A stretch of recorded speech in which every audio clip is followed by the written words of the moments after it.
Azerbaijan airline के तैयारे के हादसे का सबब क्या था? अज़रबैजान के सदर ने किसी और मुल्क पर जहाज पर हमले करने का इल्ज़ाम क्यों लगाया? जानिए इस वीडियो में।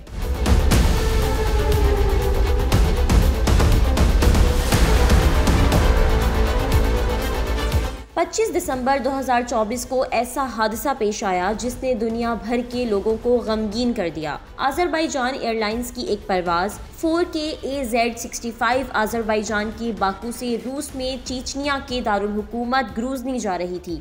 67 मुसाफिरों और अमले के साथ ये तैयारा हादसे का शिकार हो गया। तहकीकात में ये साबित हुआ है कि तैयारे को शदीद तकनीकी मुश्किलात का सामना करना पड़ा और ख़राब मौसम की वजह से अमले ने रूस में मक्का चकाला की तरफ रुख करने की कोशिश की।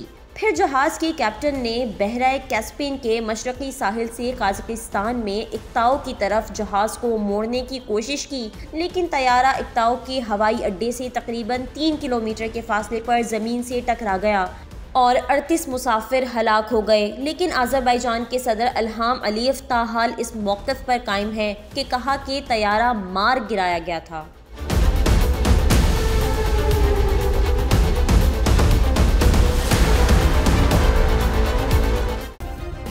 सब्सक्राइब करें और बेल दबाएं ताकि कोई खबर रह न जाए।